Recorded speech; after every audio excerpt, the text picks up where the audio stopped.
नमस्कार दोस्तों। आज मैं आपसे उस गहरी खामोशी पर बात करना चाहता हूं जो हम सबके भीतर कहीं दबी हुई है। एक ऐसी पीड़ा जिसे हम दुख कहते हैं। अक्सर जब हम अकेले अंधेरे में बैठते हैं तो हमारा मन बिलख बिलख कर कहता है, मैं ही क्यों, मेरा ही दिल क्यों टूटा, मुझे ही अपनों ने क्यों छोड़ा, मेरी ही तकदीर में इतनी ठोकरें क्यों लिखी थीं। हम अपनी आंखों के आंसुओं के लिए कभी वक्त को, कभी हालातों को, तो कभी खुदा को जिम्मेदार ठहराते हैं। पर क्या कभी आपने अपने अंतर्मन की गहराइयों में झांक कर देखा है? क्या वाकई ये दुख बाहर से आया है, या फिर ये उस बोझ का नतीजा है जिसे हम बरसों से अपनी रूह पर लादे फिर रहे हैं? हम सारी उम्र उन जख्मों को सहलाते रहते हैं जो वक्त के साथ भर जाने चाहिए थे। हम कहते हैं कि उसने मेरा भरोसा कांच की तरह तोड़ दिया, जिंदगी ने मुझे उस मोड़ पर लाकर खड़ा कर दिया जहां से कोई रास्ता नहीं दिखता। लेकिन एक कड़वा सच सुनिए, लोग और हालात तो बस गुजरते हुए साए हैं। वे आते हैं, हमें कुछ सिखाते हैं और चले जाते हैं। दुख वो नहीं है जो आपके साथ हुआ, दुख तो वो है जिसे आप हर रोज अपनी यादों में दोहराकर खुद को जख्मी कर रहे हैं। आप उस आग को बुझने ही नहीं दे रहे जिसने कभी आपको झुलसाया था। दुख की असली जड़ कोई इंसान, कोई बिछड़ना या कोई असफलता नहीं है। इसकी असली जड़ है हमारा मोह और हमारी पकड़। हम उन यादों के कब्रिस्तान में अपना घर बना लेते हैं जो अब राख हो चुकी हैं। हम उस हाथ को पकड़े खड़े हैं जो हमें कब का छोड़ चुका है। हम उस गुजरे हुए कल की बेड़ियों में कैद हैं जिसकी चाबी हमारी अपनी समझ के पास है। ये भारीपन, ये घुटन किसी और ने नहीं दी है, ये हमारा अपना चुनाव है।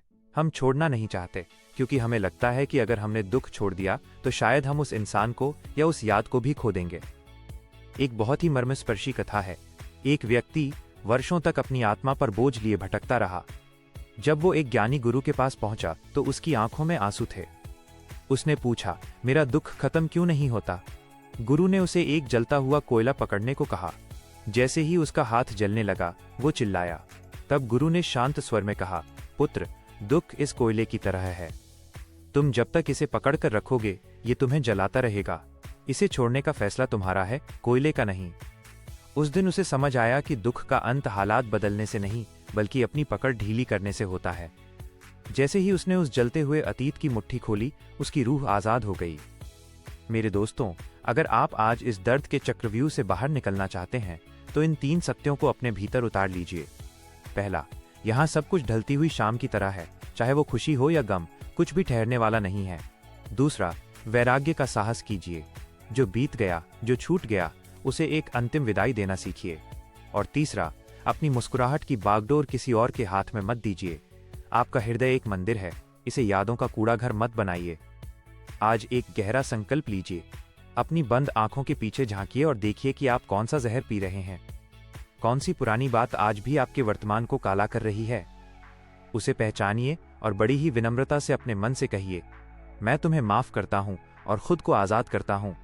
अपनी रूह से इस बोझ को उतार फेंकिए और कहिए, मैं अपने बीते हुए कल का कैदी नहीं, बल्कि अपने आने वाले कल का रचयिता हूं। याद रखिए, दुख कोई भाग्य नहीं है जिसे आप बदल नहीं सकते। दुख तो बस एक धुंध है जिसने आपकी खुशी के सूरज को ढक रखा है।